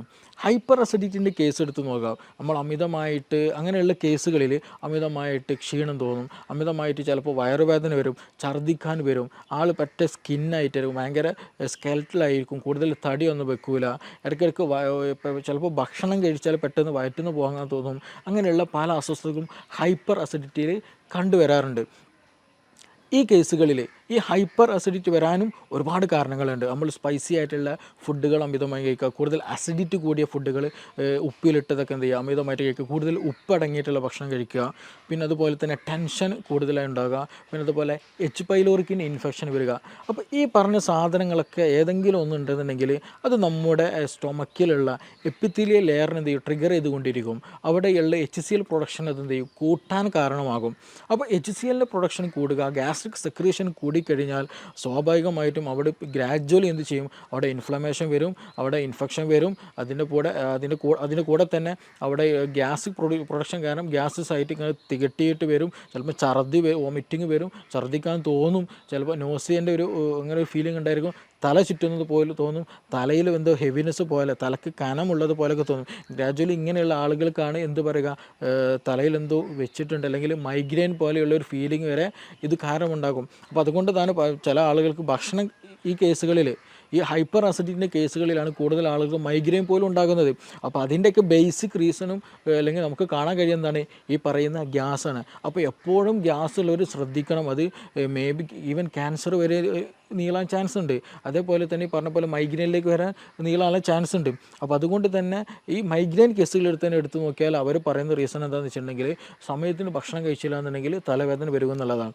അപ്പോൾ സമയത്തിന് ഭക്ഷണം കഴിച്ചില്ല എന്നുണ്ടെങ്കിൽ എന്താണ് സംഭവിക്കുന്നത്, ഹൈപ്പർ അസിഡിറ്റി വരും. ഈ ഹൈപ്പർ അസിഡിറ്റി വന്നാൽ എന്ത് ചെയ്യും, തലവേദനയിലേക്ക് നയിക്കും എന്നുള്ളതാണ്. അപ്പോൾ അത് ഗ്രാജ്വലി എന്ത് ചെയ്യും, തലവേദനയിലേക്ക് നയിക്കും ഹൈപ്പർ അസിഡിറ്റി കാരണം എന്നുള്ളതാണ്. പിന്നെ മറ്റേതേപോലെ തന്നെ റീസണാണ് ടെൻഷൻ വരിക എന്നുള്ളത്. എന്തെങ്കിലും ടെൻഷനായിട്ട് എന്തെങ്കിലും ഫ്യൂച്ചറിൽ അല്ലെങ്കിൽ പാസ്റ്റ്, ടെൻഷൻ എന്നുള്ള വിഷയം പറയുമ്പോൾ നമ്മൾ എപ്പോഴും ചിന്തിക്കേണ്ട ഒരു കാര്യമാണ്, ഈ വ്യക്തി എന്തായിരിക്കും, ഒന്നെങ്കിൽ ഫ്യൂച്ചറിൽ എന്തെങ്കിലും ഡ്രീം കണ്ടിട്ടായിരിക്കും നീങ്ങുക, അല്ലെങ്കിൽ പാസ്റ്റിൽ എന്തെങ്കിലും ഇഷ്യൂ ഓർത്തിട്ട് ഞാൻ അങ്ങനെ ചെയ്തുകൊണ്ടല്ലോ ഇങ്ങനെ ആയത്, അന്ന് അങ്ങനെ ചെയ്യുകയാണെങ്കിൽ ഇന്ന് ഇങ്ങനെ ആവില്ലായിരുന്നല്ലോ, അങ്ങനെയൊക്കെ ചിന്തിച്ചുകൊണ്ടിരിക്കും. ഫ്യൂച്ചറിലുള്ള ആളെങ്കിലോ എനിക്ക് 2 കൊല്ലം കഴിഞ്ഞിട്ട് ഇത് എക്സാം പാസ്സാവണം, അല്ലെങ്കിൽ വീട് വെക്കണം, മകളെ കെട്ടിക്കാനുണ്ട്, കടം കൊടുക്കാനുണ്ട്. ഇപ്പോഴൊന്നല്ലേ, 2 വർഷം 5 വർഷം 10 വർഷം ശേഷമായിരിക്കും. പക്ഷെ ആ ഒരു ചിന്തയിലായിരിക്കും എല്ലാ വർക്കുകളും. ഈവൻ ഉറങ്ങാൻ പോകുമ്പോഴും ഉണർന്നെണീക്കുമ്പോഴും ആ മൈൻഡ് സെറ്റിലായിരിക്കും. അപ്പോൾ അത് ഗ്രാജ്വലി എന്ത് ചെയ്യും, ടെൻഷനായി മാറി പിന്നീട് എന്ത് ചെയ്യും, നമ്മുടെ വയറ്റിലുള്ള ഗ്യാസ്ട്രിക് സെക്രീഷൻ വല്ലാണ്ട് കൂട്ടിക്കളയും. ഞാൻ നേരത്തെ പറഞ്ഞതുപോലെ തന്നെ എന്ത് ചെയ്യും, നമ്മുടെ HClൻ്റെ ഒക്കെ പ്രൊഡക്ഷന് കൂട്ടിക്കളയും. അപ്പോൾ കൂടുതലായിട്ട് സ്റ്റൊമക്ക് സെക്രീഷൻസ് കൂടിക്കഴിഞ്ഞാൽ, HClൻ്റെ പ്രൊഡക്ഷൻ കൂടിക്കഴിഞ്ഞാൽ എന്ത് ചെയ്യും, ഇൻഫെക്ഷൻ വരും, ഇൻഫെക്ഷൻ വരും, മറ്റു പല അസ്വസ്ഥതകളുണ്ടാവും. നേരത്തെ പറഞ്ഞതുപോലെ അതും എന്ത് ചെയ്യും, ടെൻഷൻ കൂടുന്നതും മൈഗ്രെയിനിലേക്ക് നയിക്കും എന്നുള്ളതാണ്. അതേപോലെ തന്നെയാണ് ഉറക്കം കുറഞ്ഞു കഴിഞ്ഞാലും ഇതുപോലെ നമ്മുടെ ഗ്യാസ്ട്രിക്കിൻ്റെ സെക്രീഷൻസ് കൂടും, നമ്മുടെ ബോഡി വളരെ തിന്നാക്കും, ഡൈജഷനെ അത് ബാധിക്കുന്നുണ്ട്. അപ്പോൾ ഉറക്കം കുറഞ്ഞു കഴിഞ്ഞാലും നേരത്തെ പറഞ്ഞതേപോലെ തന്നെ എന്താണ്, ഈ മൈഗ്രെയിൻ്റെ ഇഷ്യൂ കാണാറുണ്ട്. അപ്പോൾ ഇതിൻ്റെയൊക്കെ ഈ ഗ്യാസ്ട്രിക് സെക്രീഷൻ കൂടുന്ന കണ്ടീഷനാണ് ഈ പറഞ്ഞിട്ടുള്ള ഫുഡ്, സ്പൈസി ആയിട്ടുള്ള ഫുഡ്, കൂടുതൽ അസിഡിറ്റി കൂടിയിട്ടുള്ള ഉപ്പിലിട്ടത് കഴിക്കുന്നത്, അതേപോലെ ടെൻഷൻ വരുന്നത്, അതേപോലെ എച്ച് പൈലോറിക്കിൻ്റെ ഇൻഫെക്ഷൻ വരുന്ന കണ്ടീഷനുകളൊക്കെ അതിൽ വരുന്ന കാറ്റഗറിയാണ് ഹൈപ്പർ അസിഡിറ്റി എന്നുള്ള കാറ്റഗറി. അപ്പോൾ ഇങ്ങനെയുള്ള കേസുകൾ നമുക്ക് നോർമലി ആയിട്ടുണ്ടെങ്കിൽ നമുക്ക് എന്ത് ചെയ്യാന്ന് വെച്ചാൽ, ഒന്ന് സിമ്പിളായിട്ട് ചെയ്യാൻ പറ്റാവുന്ന ഒന്നാണ് ഈ ലെമൺ ടീ കുടിക്കുക എന്നുള്ളത്. നല്ല ഇഷ്യൂസ് ഉണ്ടെങ്കിൽ, ഇപ്പോൾ നിങ്ങൾക്ക് മൈഗ്രെയിൻ്റെ ഇഷ്യൂ ഉണ്ട്, ഗ്യാസ്ട്രിക്കിന് ഭയങ്കര അസ്വസ്ഥത, ഛർദ്ദിക്കാൻ തോന്നുന്നു, അല്ലെങ്കിൽ ഒരു അസ്വസ്ഥത ഫീൽ ചെയ്യുന്നുണ്ടല്ലോ, ആ ഒരു സമയത്ത് തന്നെ ഒരു ഗ്ലാസ്സിൽ എന്താ ചെയ്യുക, ചെറിയ രൂപത്തിൽ ഒരു നാരങ്ങ കംപ്ലീറ്റ് നീരെടുത്തിട്ട് തന്നെ ഒരു ലെമൺ ടീ ഉണ്ടാക്കി കുടിച്ചാൽ വളരെ നല്ല റിസൾട്ടാണ്. ആ വോമിറ്റിംഗ് ടെൻഡൻസി, അതുപോലെ തലക്കൊരു കറക്കം, ഒരു തല ചുറ്റുന്നത് പോലെ ഫീൽ ചെയ്യുക, അതൊക്കെ ഒരു വിത്തിൻ മിനിറ്റ്സിനുള്ളിൽ തന്നെ നമുക്ക് ക്യൂറായിട്ട് നമുക്ക് കൊണ്ടുപോകാം. പക്ഷെ അത് ആ സമയത്ത് കറക്റ്റ് ടൈമിൽ തന്നെ ചെയ്യണം. ഈവൻ നല്ല ഇഷ്യൂവിലേക്ക് എത്തിക്കഴിഞ്ഞ് കഴിഞ്ഞാൽ അത്ര റിസൾട്ട് ഉണ്ടാകണമെന്നില്ല. അപ്പോൾ ആ ഒരു സമയത്ത് തന്നെ, അസ്വസ്ഥത തുടങ്ങുന്ന സമയത്ത് തന്നെ ചെയ്യുക. അതേപോലെ സമയത്തിന് ഫുഡ് കഴിക്കുക, ഹൈപ്പർ അസിഡിറ്റി വരാതെ നമ്മൾ പരമാവധി ശ്രദ്ധിക്കുക എന്നുള്ളതാണ്. പിന്നെ ഇത് ഹൈപ്പർ അസിഡിറ്റിയുടെ കേസിലാണ്. മറ്റൊരു കേസുണ്ട്, രണ്ടാമത് ഹൈപ്പോ അസിഡിറ്റി എന്നുള്ളതാണ്. ഈ ഹൈപ്പോ അസിഡിറ്റിയുടെ കേസിൽ സിമ്പിളായിട്ട് പറഞ്ഞാൽ ഇങ്ങനെ തിരിച്ചറിയാമെന്ന് ചോദിച്ചാൽ, ചില ആളുകൾ ഭക്ഷണം കഴിച്ചു കഴിഞ്ഞാൽ ഒരു ഖനം പോലെ ഉണ്ടാകും, വയറെന്തോ ഫില്ല് കഴിഞ്ഞ പോലെ. രാവിലെ ഭക്ഷണം കഴിച്ചതായിരിക്കും, വൈകുന്നേരമായിട്ട് പോലും വിശപ്പില്ല, അല്ലെങ്കിൽ ദാഹമില്ല, അങ്ങനെ ഒരു ഫീലിങ്ങേ പോലും തോന്നുന്നില്ല എന്നുള്ളതാണ്. അതേപോലെ തന്നെ ഇവർക്ക് ഉണ്ടാകും വയറ്റിന് ശരിയായ രീതിയിൽ ശോധന ഉണ്ടാകില്ല. അപ്പോൾ ഇങ്ങനെയുള്ള കേസുകൾ എന്താണെന്ന് വെച്ചാൽ, ഒരുപാട് സമയം എന്ത് ചെയ്യും, നമ്മൾ കഴിക്കുന്ന ഭക്ഷണങ്ങൾ ഇങ്ങനെ കെട്ടിക്കിടക്കും, വയറ് ശരിക്കും ദഹിക്കാണ്ട്. കാരണം എന്താണ്, ദഹിക്കണമെന്നുണ്ടെങ്കിൽ ഗ്യാസ്ട്രിക് സെക്രീഷന് ഒരു നോർമൽ ലെവലെങ്കിലും വേണം. അപ്പോൾ ആ നോർമൽ ലെവൽ പോലും ഇല്ലാണ്ട് അല്ലാണ്ട് കുറഞ്ഞ അളവിലാണ്, വേണ്ടതൊന്നും ഇല്ല ദഹിക്കാൻ. അപ്പോൾ അങ്ങനെ വരുമ്പോൾ എന്ത് ചെയ്യും, വയറ്റിൽ ഈ നമ്മൾ കഴിച്ച ഭക്ഷണ പദാർത്ഥങ്ങൾ അവിടെ നിൽക്കും. അവിടെ നിന്നിട്ട് അവിടെ എന്ത് ചെയ്യും, ബാക്ടീരിയൻ്റെ ഗ്രോത്ത് നടക്കും. അങ്ങനെ ബാഡ് സ്മെല്ലുള്ള കീഴ്വാഴ് പ്രൊഡ്യൂസ് ചെയ്യും. പിന്നെ ഇതുപോലെ ശ്വാസം ശരിക്കും ലഭിക്കില്ല, ചിലപ്പോൾ വയറുവേദന ഉണ്ടാകും, വയറ് വീർത്ത പോലൊരു ഫീലിംഗ് ഉണ്ടാകും, വിശപ്പുണ്ടാകില്ല. ഇങ്ങനെയുള്ളവർക്ക് എന്ത് ചെയ്യും, ഓക്കാനം പോലെയുള്ള അസ്വസ്ഥതകൾ ഉണ്ടാകാറുണ്ട്. അപ്പോൾ ഇങ്ങനെയുള്ള കേസുകൾ എന്താ വെച്ചാൽ ദഹനക്കുറവാണ്, അല്ലേ, ഹൈപ്പോ അസിഡിറ്റിയുടെ കേസുകളാണ്. അപ്പോൾ നമ്മൾ അതിന് ദഹനത്തെ പ്രൊമോട്ട് ചെയ്യണം. അവിടെ ദഹനം നടന്നാൽ കൂടുതലായിട്ട് HCl, ഗ്യാസ്ട്രിൻ പോലെയുള്ള പ്രൊഡക്ഷൻസ് കൂടിക്കഴിഞ്ഞാൽ ദഹനം സുഗമമായി നടക്കും, ഈ പ്രശ്നങ്ങളൊന്നും ഉണ്ടാകില്ല. അപ്പോൾ ആ ഒരു സമയത്ത് നമ്മൾക്ക് ഏറ്റവും ബെസ്റ്റ് നമ്മുടെ അടുക്കളയിലുള്ള സ്പൈസസ് ഉപയോഗിക്കുക എന്നുള്ളതാണ്. അത് കരുതി നല്ല ചുവന്ന മുളകിൻ്റെ പൊടി ഉപയോഗിക്കുക എന്നുള്ളതല്ല. നമുക്ക് മല്ലി വളരെ നല്ല മെഡിസിൻസാണ്. മല്ലി തിളപ്പിച്ച വെള്ളം കുടിക്കുക എന്ന് പറഞ്ഞാൽ നമ്മുടെ ഫീവർ, ഉള്ളിലുള്ള ഫീവർ, പനി ഉണ്ടെന്നുണ്ടെങ്കിൽ ചില ആളുകൾക്ക് മേലും കൈക്ക് കോച്ച് പിടിക്കുന്ന ഒരു ഇതുണ്ടായിരിക്കും, അതിന് നല്ലതാണ്. അതേപോലെ ഗ്യാസിന് വളരെ നല്ല റിസൾട്ടാണ് ഈ നമ്മൾ എന്ത് ചെയ്യുക, ഡെയിലി കുടിക്കുന്ന വെള്ളത്തിൽ എന്ത് ചെയ്യാന്നുണ്ടെങ്കിൽ ഒരു കലത്തിൽ, ഒരു പാത്രത്തിൽ രാവിലെ എണീക്കുന്ന സമയത്ത് തന്നെ കുറച്ച് നമ്മൾ ജീരകവെള്ളം ഉണ്ടാക്കുന്ന അതേപോലെ തന്നെ എന്ത് ചെയ്യുക, കുറച്ച് മല്ലി ഇട്ടിട്ട് നന്നായിട്ട് തിളപ്പിച്ച് ആ തിളപ്പിച്ചാറിയ വെള്ളം എന്ത് ചെയ്യുക, ദാഹിക്കുന്ന സമയത്തും ഭക്ഷണം കഴിക്കുന്ന സമയത്തൊക്കെ എന്താ ചെയ്യുക, ആ വെള്ളം ഇങ്ങനെ കുടിച്ചുകൊണ്ടിരിക്കുക. അത് ഗ്യാസ് നന്നാവാനും നന്നായിട്ട് പുറന്തള്ളാനും ദഹനം നന്നാകാനും ശ്വാസനം കിട്ടാനൊക്കെ വളരെ വളരെ നല്ല ബെസ്റ്റ് റിസൾട്ട് ഉള്ളതാണ് ഈ മല്ലി, കൊത്തമ്പാലി അല്ലെങ്കിൽ ക്യുമിൻ എന്നുള്ള ആ സംഗതി. അപ്പോൾ അതെന്ത് ചെയ്യുക, വളരെയധികം നല്ല ബെനിഫിഷ്യലാണ്. പിന്നെ അതേപോലെ തന്നെ നമുക്ക് ചെയ്യാൻ പറ്റുന്നതാണ്, വീട്ടിൽ നിന്ന് ചെയ്യാൻ പറ്റാവുന്ന കാര്യമാണ് വെളുത്തുള്ളി കഴിക്കുക എന്നുള്ളത്. വെളുത്തുള്ളി ചുട്ട് കഴിക്കുന്ന, പച്ചക്ക് കഴിക്കുന്ന പ്രശ്നമില്ല, അങ്ങനെയും ചില കഴിക്കാം. പക്ഷേ ഇതേ വെളുത്തുള്ളി എന്ത് ചെയ്യാണ്, ഹൈപ്പർ അസിഡിറ്റി ഉള്ളവർ ഉപയോഗിച്ചാൽ അവർക്ക് അസ്വസ്ഥത കൂടും, അവർക്ക് പല അസ്വസ്ഥതകളും ബുദ്ധിമുട്ടുകളും അവർക്ക് എന്ത് ചെയ്യും, ഫീൽ ചെയ്യാനുള്ള സാധ്യത വളരെ വളരെ കൂടുതലാണ്. അപ്പോൾ ഹൈപ്പോ അസിഡിറ്റിൻ്റെ കേസിലാണെങ്കിൽ മാത്രമാണ് ഈ വെളുത്തുള്ളി കൂടുതൽ എഫക്റ്റീവായിട്ട് ഫീൽ ചെയ്യുള്ളൂ, ദഹനം കൂടുതൽ പ്രൊമോട്ട് ചെയ്യുകയുള്ളൂ. പിന്നെ നമുക്കിതിൽ കൂടെ ഇഞ്ചി വളരെ നല്ലതാണ്. അപ്പോൾ ഇഞ്ചി, ഗ്രാമ്പു, പട്ട പോലെയുള്ള സ്പൈസസുകളൊക്കെ നമ്മുടെ ഭക്ഷണത്തിൽ ഉൾപ്പെടുത്തുക. അത് വെച്ചുള്ള കഷായങ്ങൾ, അത് അതേപോലെ തന്നെ എന്ത് ചെയ്യുക, ഭക്ഷണത്തിൽ ഉൾപ്പെടുത്തി കഴിക്കുന്നതൊക്കെ ദഹനം കൂട്ടാൻ വളരെ ഹെൽപ്ഫുള്ളാണ്. അപ്പോൾ അങ്ങനെയുള്ള സംവിധാനങ്ങൾ, അങ്ങനെയുള്ള മരുന്നുകളൊക്കെ എന്ത് ചെയ്യാന്ന് വെച്ചാൽ നമ്മുടെ ഭക്ഷണത്തിൽ മിങ്കിൾ ചെയ്തിട്ട്, അത് ഭക്ഷണത്തിൻ്റെ കൂടെ ഒഴിവാക്കാനുള്ളതല്ല, അത് ഭക്ഷണത്തിൻ്റെ ഒരു പാർട്ടാക്കി തന്നെ നമ്മൾ ഉപയോഗിക്കുകയാണെന്നുണ്ടെങ്കിൽ നമ്മൾ കഴിക്കുന്ന ഭക്ഷണം എന്ത് ചെയ്യും, ദഹിക്കാൻ കൂടുതൽ സുഗമമാക്കാൻ കഴിയും. ഇതിന് സ്ഥിരമായിട്ട് മരുന്നുണ്ടോ, ഇതെങ്ങനെ സ്ഥിരമായിട്ട് വരാതിരിക്കാൻ ശ്രദ്ധിക്കുക എന്നുള്ളത് ഒരു ചോദ്യം ചോദിക്കേണ്ടായി. അപ്പോൾ നമ്മൾ ഈ കേസിൽ ശ്രദ്ധിക്കേണ്ടത്, ഞാൻ നേരത്തെ പറഞ്ഞതുപോലെ ഇത് നമ്മൾ ദഹനവുമായി ബന്ധപ്പെട്ടതാണ്. അപ്പോൾ ഇതൊരു ലൈഫ് സ്റ്റൈൽ ഡിസീസാണ്. നമ്മൾ തോന്നിയ സമയത്ത് ഉറങ്ങുക, തോന്നിയ അതുപോലെ ജീവിക്കുക, തോന്നിയത് തിന്നുക എന്നുള്ള ഒരു കൺസെപ്റ്റ് നമുക്കിവിടെ ഒരിക്കലും പോസിബിൾ അല്ല ഈ ഹൈപ്പോ അസിഡിറ്റി ഉള്ളവർ. അപ്പോൾ നമ്മൾ ഭക്ഷണം സമയത്തിന് കഴിക്കുക, ആവശ്യത്തിന് കഴിക്കുക, ആവശ്യമുള്ള അളവിൽ കഴിക്കുക, ക്വാളിറ്റി ഉള്ളത് ക്വാണ്ടിറ്റി കുറച്ച് കൊണ്ട് എന്ത് ചെയ്യുക, കൂടുതൽ നല്ല രീതിയിൽ കഴിക്കുക എന്നുള്ളതാണ്. കഴിക്കുന്നത് നല്ല ക്വാളിറ്റി ഉള്ളതാകണം. ഒരുപാട് ചോറ് കഴിക്കുക എന്നുള്ളൊരു ടെൻഡൻസി ഒരിക്കലും പാടില്ല, അത് നമുക്ക് കൂടുതൽ ബുദ്ധിമുട്ടുകൾ ഉണ്ടാക്കുക എന്നുള്ളൂ. അപ്പോൾ ചെറിയ രൂപത്തിൽ അത്യാവശ്യം നല്ല രീതിയിലുള്ള സാധനങ്ങൾ മാത്രം കഴിക്കുക, സമയത്തിന് കഴിക്കുക, അമിതമാകാതിരിക്കുക. അതേപോലെ തന്നെ ഭക്ഷണം കഴിച്ച പാടെ ഉറങ്ങുന്ന ശൈലിയുണ്ട്. അപ്പോഴാണ് അപ്പോൾ എസ്പെഷ്യലി ഈ നൈറ്റ് ലൈഫ് ഇന്ന് കൂടിയൊരു കണ്ടീഷനാണ്. രാത്രി പുറത്ത് പോകലും അവിടെ നിന്ന് ഭക്ഷണം കഴിക്കലും, ഒരുപാട് ഭക്ഷണം കഴിച്ച് വരും, എന്നിട്ട് എന്ത് ചെയ്യും, നേരെ ബെഡ്ഷീറ്റിലേക്ക് കിടക്കും. രാത്രി സുപ്രഭാതത്തിലായിരിക്കും പെട്ടെന്ന് നെഞ്ഞുവേദന അല്ലെങ്കിൽ ഹാർട്ട് പെയിൻ, അതും ഈ നെഞ്ചരിച്ചിൽ എന്ന് പറയുന്ന ഗ്യാസിൻ്റെ ഒരു പെയിൻ, നമുക്ക് ഗ്യാസിൻ്റെ ഈ പെയിന് വരിക എന്ന് പറഞ്ഞിട്ടുണ്ടെങ്കിൽ നമ്മുടെ ഹാർട്ടിരിക്കുന്ന ഭാഗം ഉണ്ടല്ലോ, അവിടെ നിന്ന് തന്നെയാണ് ആ ഒരു പെയിന്, വേദന ഫീൽ ചെയ്യുക, തുടങ്ങുക അവിടെ നിന്ന് തന്നെയാണ്. അപ്പോൾ അതുകൊണ്ട് തന്നെ നമുക്ക് കൺഫ്യൂഷൻ ആയിരിക്കും, അപ്പോൾ ഇത് എന്താണ്, ഹാർട്ട് അറ്റാക്ക് ആണോ, ഹാർട്ടിൻ്റെ ഇഷ്യൂ ആണെന്നുള്ളത്. നമ്മൾ ഉടൻ തന്നെ ഹോസ്പിറ്റലിൽ പോകും, ടെസ്റ്റുകളൊക്കെ നടത്തും, നോർമലായിരിക്കും, ഗ്യാസിന് പ്രശ്നമായിരിക്കും. ഇങ്ങനെ കൂടുതലായിട്ട് ഇന്ന് രാത്രികളിൽ ഹോസ്പിറ്റലുകൾ വരവ് കൂടുതലാണ്. എന്താണ് ഇതിന് റീസൺ എന്ന് ചോദിച്ചാൽ നൈറ്റ് ലൈഫാണ്. കൂടുതലായിട്ട് രാത്രിയിൽ അമിത ഭക്ഷണം കഴിക്കും, ഭക്ഷണം കഴിച്ചിട്ട് അതേപോലെ വന്നിട്ട് ബെഡിൽ കിടക്കും എന്നുള്ളതാണ്. ഇവർക്ക് ഛർദ്ദിക്കാൻ വരും, പുളിച്ചത് കെട്ടൽ വരും, പിന്നെ അങ്ങനെയുള്ള പല അസ്വസ്ഥതകളും ഇവർക്കുണ്ടായിരിക്കും. അപ്പോൾ അത് വരാനുള്ള റീസൺ എന്താണെന്ന് വെച്ചാൽ നമ്മളെ ഭക്ഷണം ഫില്ലായി കഴിഞ്ഞിട്ട് എന്ത് ചെയ്യും, ബെഡിൽ വന്ന് കിടക്കുന്ന സമയത്ത് ഈ ഗ്യാസ്ട്രിക്കിലുള്ള കണ്ടൻറ്റുകൾ എന്ത് ചെയ്യും, വീണ്ടും റിഗർജിറ്റേഷൻ വരും. നമ്മുടെ ഈസോഫാഗസ്, അതായത് അന്നനാളത്തിലേക്ക് തന്നെ എന്ത് ചെയ്യും, മുകളിലേക്ക് തന്നെ വീണ്ടും റിട്ടേൺ അടിക്കാൻ തുടങ്ങും. അങ്ങനെ റിട്ടേൺ അടിക്കുമ്പോഴാണ് നമുക്കൊരു പുളിരസം തോന്നുക, ഛർദ്ദിക്കാൻ തോന്നുക, അങ്ങനെയുള്ള പല അസ്വസ്ഥതകളും തോന്നുക. അപ്പോൾ അങ്ങനെ അസ്വസ്ഥതകളുള്ളവർ അങ്ങനെ അസ്വസ്ഥത ഉള്ളവർക്കാണ് കൂടുതലായിട്ട് ഈ പറഞ്ഞതുപോലെ രാത്രി ഫുഡ് അമിതമായിട്ട് കഴിച്ചിട്ട് എന്ത് ചെയ്യും വന്ന് കിടക്കുന്നവർക്കാണ് ഈ പറഞ്ഞുള്ള രാത്രിയിലുള്ള അസ്വസ്ഥതകൾ കൂടുതലായിട്ട് കാണുന്നത്. ഇനി മറ്റൊരു ചോദ്യം ചോദിച്ചതുപോലെ തന്നെ ഇതിന് ലൈഫ് സ്റ്റൈലൊക്കെ നോർമലാണ്, വേറെ പ്രശ്നങ്ങളൊന്നുമില്ല, കറക്റ്റ് ഭക്ഷണം കഴിക്കുന്നുണ്ട്, പക്ഷേ എന്നിട്ട് പോലും എന്ത് ഗ്യാസിന് അസ്വസ്ഥതകളുണ്ട്, ഛർദ്ദിക്കാൻ വരുന്നുണ്ട്, ചില സമയത്ത് അൾസറിൻ്റെ ഇഷ്യൂസ്, ഇടയ്ക്കിടയ്ക്ക് വായിലും മുറിവൊക്കെ വരുന്നുണ്ട്. തീർച്ചയായിട്ടും അതൊരു ഇൻഫെക്റ്റീവ് കണ്ടീഷനാണ്. എച്ച് പൈലോറിക്കിൻ്റെ പ്രസൻസ് കാരണമായിട്ട് എച്ച് പൈലോറി ഓൾമോസ്റ്റ് എല്ലാ ആളുകളിലും കണ്ടുവരുന്ന ഒരു ബാക്ടീരിയയാണ് ബാക്ടീരിയം പൈലോറി എന്ന് പറയുന്നത്. എച്ച് പൈലോറിക് എന്നുള്ള ഈ ബാക്ടീരിയ എന്താണ് ആക്റ്റീവായിട്ടുണ്ടായിരിക്കും, ഈ സ്റ്റൊമക്കിൽ ആക്റ്റീവായിട്ടുണ്ടായിരിക്കും. സ്റ്റൊമക്കിനൊരു പ്രത്യേകതയുണ്ട്, നമ്മുടെ ഒരു എപ്പിത്തിലെ ലെയറുണ്ട്, നമ്മൾ ടൈറ്റ് ജംഗ്ഷൻ വെച്ചിട്ടുണ്ടെങ്കിൽ ഒരു സെല്ല് അടുത്ത സെല്ലും കൂടി ഭയങ്കര ടൈറ്റഡാണ്, അതിൻ്റെ ഇടയിൽ ഗ്യാപ്പില്ല.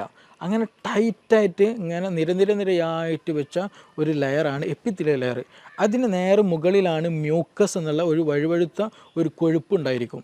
അതിൻ്റെ മുകളിലാണ് എന്ത് ഈ ആസിഡിൻ്റെ പ്രസൻസ് ഉണ്ടാവുക. അപ്പോൾ ഈ ആസിഡ് ഈ പറഞ്ഞ മ്യൂക്കസ് അതിന് താഴെ എപ്പിത്തീലിയൽ ലെയറാണ്. എപ്പിത്തീലിയൽ ലെയർ എന്ന് പറയുന്നത് നമ്മുടെ ബോഡിയോട് അത്രയും ചേർന്നിരിക്കുന്നതാണ്. അപ്പോൾ ആസിഡ് നമ്മുടെ ബോഡിയിലേക്ക് തട്ടരുത്, അല്ലെങ്കിൽ നമ്മുടെ ശരീരത്തിലെ സെല്ലിലേക്ക് തട്ടരുത്. അപ്പോൾ അതിന് പ്രൊട്ടക്ഷനാണ് യഥാർത്ഥത്തിൽ അതിന് ഇൻ ബിറ്റ്വീൻ ആയിട്ടുള്ള ഈ മ്യൂക്കസ് മെമ്പർ അല്ലെങ്കിൽ മ്യൂക്കസിൻ്റെ പ്രസൻസ് എന്ന് പറയുന്നത്. അത് നോർമലായിട്ട് നമുക്ക് വേണ്ടതാണ്. അപ്പോൾ ചില കണ്ടീഷനുകളിൽ ഈ എച്ച് പൈലോറിക്കിൻ്റെ പ്രസൻസ് കൂടുതലായിട്ടുണ്ടായിരിക്കും, എച്ച് പൈലോറിക് ആക്റ്റീവ് ആയിട്ടുണ്ടായിരിക്കും. അങ്ങനെ വരുമ്പോൾ നമ്മുടെ ഈ ഒരു എച്ച് പൈലോറിക്കിന് വേറെ പ്രത്യേകത കൂടെയുണ്ട്. അവർക്ക് യൂറിയസ് എന്നുള്ള ഒരു എൻസൈം അവരുടെ ശരീരത്തിലുണ്ട്, അല്ലെങ്കിൽ ആ ഒരു ബാക്ടീരിയയിലുണ്ട്. അപ്പോൾ അങ്ങനെയുള്ള കണ്ടീഷനുകളിൽ ഈ ഫുഡ് പാർട്ടികൾ വരുമ്പോൾ എന്ത് ചെയ്യുമെന്ന് വെച്ചിട്ടുണ്ടെങ്കിൽ ഇവർ ഈ യൂറിയസ് എന്ത് ചെയ്യും, യൂറിയനെ എന്ത് ചെയ്യും, കൺവേർട്ടഡ് ആക്കിയിട്ട് അമോണിയാക്കി മാറ്റും. NH3 അമോണിയാക്കി മാറ്റും. ഈ എച്ച് പൈലോറിക് ബാക്ടീരിയ എന്ത് ചെയ്യും, അവരുടെ എൻസൈം ഉപയോഗിച്ചിട്ട് ഭക്ഷണത്തിൽ വരുന്ന യൂറിയയെ എന്ത് ചെയ്യും, മാറ്റും, അമോണിയായിട്ട് മാറ്റും. ഈ അമോണിയ എന്താണ്, ഒരു ആൽക്കലി കണ്ടൻ്റാണ്, അമോണിയ ആൽക്കലി കണ്ടൻ്റാണ്. അപ്പോൾ ചുരുക്കി പറഞ്ഞാൽ എച്ച് പൈലോറിക്കയുടെ എന്ന ബാക്ടീരിയയുടെ സാന്നിധ്യത്തിൽ എന്ത് ചെയ്യും, കൂടുതലായിട്ട് ബാക്ടീരിയ ഉണ്ടാകുമ്പോൾ അതെല്ലാം വരുന്ന യൂറിയൊക്കെ എന്ത് കൺവേർട്ടഡ് ആക്കി മാറ്റും, അമോണിയ ആയിട്ട് കൺവേർട്ടഡ് ആക്കി മാറ്റും. അപ്പോൾ ചുരുക്കി പറഞ്ഞാൽ ഈ എച്ച് പൈലോറിക് കാരണമായിട്ട് അവിടെ ഒരു ആൽക്കലി മീഡിയം എന്ത് ചെയ്യും ഉണ്ടാകാനുള്ള സാധ്യത, അല്ലെങ്കിൽ ആൽക്കലി മീഡിയം ഉണ്ടായിക്കൊണ്ടേയിരിക്കും. അപ്പോൾ നമ്മളെ വയറ്റിൽ തന്നെ എന്തുണ്ട്, ആസിഡും ഉണ്ട്. അപ്പോൾ ഈ ആൽക്കലിയും ആസിഡും മിക്സ് ആയി കഴിഞ്ഞാൽ സ്വാഭാവികമായിട്ടും ന്യൂട്രലൈസേഷൻ നടക്കും. അപ്പോൾ അമിതമായിട്ടുള്ള എച്ച് പൈലോറിക് ആക്ഷൻ വന്നു കഴിഞ്ഞാൽ, ഈ അമിതമായിട്ട് അമോണിയയുടെ സാന്നിധ്യം വന്നു കഴിഞ്ഞാൽ നമ്മുടെ ശരീരത്തിൽ നമുക്ക് ദഹനത്തിന് വേണ്ടിയിട്ടുള്ള നമ്മുടെ ഈ ആസിഡിന് എന്ത് ചെയ്യും, അത് ലെയർ കുറയും. അത് പിന്നെ മെല്ലെ എന്ത് ചെയ്യുമെന്ന് വെച്ചിട്ടുണ്ടെങ്കിൽ ഈ പറഞ്ഞ എച്ച് പൈലോറിക് ഗ്രാജ്വലി നമ്മുടെ മ്യൂക്കസും കടന്നിട്ട് മെല്ലെ നമ്മുടെ ഈ എപ്പിത്തിലെ ലെയറിലേക്ക് വന്ന് അറ്റാച്ച് ചെയ്യും. അവിടെ പിന്നെ എന്ത് ചെയ്യും, ഇൻഫ്ലമേഷൻസ് വരും. ആ ഇൻഫ്ലമേഷൻസ് ഗ്രാജ്വലി ഈ പറഞ്ഞ പോലെ അൾസറിലേക്ക് മറ്റു പല പ്രശ്നങ്ങളിലേക്ക് വരും. അപ്പോൾ ചുരുക്കി പറഞ്ഞാൽ ഈ ഒരു സമയത്ത് തന്നെ മീൻസ് ഞാൻ നേരത്തെ പറയുകയുണ്ടായി, ഇതെന്ത് ചെയ്യും, ഈ ആൽക്കലി മീഡിയം ഈ എച്ച് പൈലോറിക് ഉണ്ടാക്കുമ്പോൾ സ്വാഭാവികമായിട്ടും എന്ത് ചെയ്യും, നമ്മുടെ ശരീരം കൂടുതലായിട്ട് ആസിഡ് പ്രൊഡക്ഷൻ നടക്കും. ഹൈപ്പർ അസിഡിറ്റി ആ സമയത്ത് ഉണ്ടാകാനുള്ള സാധ്യതയുണ്ട്. അപ്പോൾ ഓൾമോസ്റ്റ് പല കേസുകളിലും ഹൈപ്പർ അസിഡിറ്റി ഉണ്ടാകാനുള്ള റീസൺ എന്താണെന്ന് വെച്ചിട്ടുണ്ടെങ്കിൽ ഈ പറഞ്ഞിട്ടുള്ള എച്ച് പൈലോറിക്കിൻ്റെ കേസില്ല. അപ്പോൾ നമ്മൾ PPI പ്രോട്ടോമം ഇൻഹിബിറ്റേഴ്സോ പാൻഡോഫ് പോലെയുള്ള മെഡിസിൻസ് കഴിച്ചാൽ ഒരു സാന്ദർഭികമായിട്ട് ആ ഒരു സമയത്ത് റിലീഫ് കിട്ടുമെന്നല്ലാണ്ട് ഗ്രാജ്വലായിട്ട് ഒരു പെർമനൻ്റ് ആയിട്ട് റിലീഫ് നമുക്ക് കിട്ടിക്കൊള്ളുന്നുണ്ടാകില്ല. അതിന് ബേസിക്കലി റീസൺ എന്താണെന്ന് വെച്ചാൽ ഈ പറയുന്ന എച്ച് പൈലോറിക്കിൻ്റെ പ്രസൻസ് ആണ്. അപ്പോൾ ആ ഒരു സമയത്ത് നമ്മൾ പ്രോപ്പറായിട്ട് എച്ച് പൈലോറിക്കിന് ട്രീറ്റ്മെൻറ്റ്, അതിനെ ഇറാഡിക്കേറ്റ് ചെയ്യാനുള്ള ട്രീറ്റ്മെൻറ്റ് നടത്തുക എന്നുള്ളതാണ്. ഈ ഒരു കേസുകളിൽ തന്നെയാണ് നമുക്ക് ശരിയായ ദഹനം നടക്കില്ല, അതേപോലെ നമ്മുടെ ഗഡ് ഹെൽത്തിനത് ബാധിക്കും. ഗഡ് ഹെൽത്തിലേക്ക് പോകുമ്പോൾ, കാരണം നമ്മുടെ ഗ്യാസ്ട്രിക് മീഡിയം വളരെ ഇമ്പോർട്ടൻ്റ് ഡൈജഷന്. അപ്പോൾ അവിടെ ഇംപ്രോപ്പർ ആയിരുന്നെങ്കിൽ സ്വാഭാവികമായിട്ടും അതിൻ്റെ കണ്ടിന്യൂഷൻ ആയിട്ടുള്ള സ്മോൾ ഇൻറ്റെസ്റ്റൈനും ലാർജ് ഇൻറ്റെസ്റ്റൈനിലൊക്കെ എന്ത് ചെയ്യും, ബാക്ടീരിയൽ മീഡിയയിൽ ചേഞ്ചസ് വരും. അങ്ങനെ ചേഞ്ചസ് വന്നാൽ ഗട്ട് ലീക്ക് പോലെയുള്ള പ്രശ്നങ്ങളുണ്ടാകും. ഗട്ട് ലീക്ക് എന്ന് പറഞ്ഞാൽ നമ്മുടെ ഗട്ട് വാള്, അതായത് ഞാൻ നേരത്തെ പറഞ്ഞതുപോലെ ഈ സ്റ്റൊമക്കിനുള്ള ലൈനിങ് പോലെ അതേപോലെ ഒരു ലൈനിങ് എന്തിനുണ്ട്, നമ്മുടെ കുടലിനുണ്ട്. അപ്പോൾ ആ ഒരു നോർമലി ആയിട്ടുള്ള അതിൻ്റെ ഒരു മീഡിയം നഷ്ടപ്പെടുമ്പോൾ സ്വാഭാവികമായിട്ടും ഗട്ടിലുള്ള ഒരുപാട് സൈറ്റോടോക്സിൻസ് ഉണ്ട്, നമ്മുടെ കോശങ്ങളെ നശിപ്പിക്കാൻ കഴിയുന്ന, ഇൻഫെക്ഷൻ ഉണ്ടാക്കാൻ കഴിയുന്ന, നമ്മുടെ ഹെൽത്തിനെ നെഗറ്റീവായിട്ട് എഫക്റ്റ് ഉണ്ടാക്കുന്ന പല സാധനങ്ങളും പല വസ്തുക്കളും പല ബൈ പ്രൊഡക്റ്റുകൾ എന്തുണ്ട് നമ്മുടെ ഈ ഒരു ഭക്ഷണം അല്ലെങ്കിൽ ഈ ഒരു ഭക്ഷണത്തിനുണ്ടായിരിക്കും. അപ്പോൾ അതെന്ത് ചെയ്യും, നമ്മൾ ഡയറക്റ്റായിട്ട് നമ്മുടെ ശരീരത്തിൽ കടക്കും. അത് പിന്നീട് ഓട്ടോ ഇമ്മ്യൂൺ ഡിസീസുകളായിട്ട് പലപ്പോഴും ഉണ്ടാകാറുണ്ട്. അപ്പോൾ ചുരുക്കി പറഞ്ഞാൽ നമ്മുടെ ഗട്ട് ഹെൽത്തും നമ്മുടെ സ്റ്റൊമക്കിൻ്റെ ഹെൽത്തും വളരെ വളരെ ഇമ്പോർട്ടൻ്റ് ആണ്. അപ്പോൾ എച്ച് പൈലോറിക്കിൻ്റെ പ്രസൻസ് ഉണ്ടായിക്കൊമ്പോഴാണ് പലപ്പോഴായിട്ട് ഈ നിരന്തരമായിട്ടുള്ള ഗ്യാസിൻ്റെ ഇഷ്യൂസ് ഉണ്ടാവുക, മാറാത്ത ഗ്യാസിൻ്റെ പ്രശ്നങ്ങൾ ഉണ്ടാവുക. അതിന് നമ്മൾ പ്രോപ്പറായിട്ടുള്ള ട്രീറ്റ്മെൻറ്റ് എടുക്കുക എന്നുള്ളതാണ് ഏറ്റവും ബെസ്റ്റായിട്ട് നമ്മൾ ചെയ്യേണ്ടത്. എച്ച് പൈലോറിക്കിന് വേണ്ടിയുള്ള ട്രീറ്റ്മെൻറ്റ് എടുക്കുക, ഗ്യാസിന് വേണ്ടിയിട്ടുള്ളതല്ല.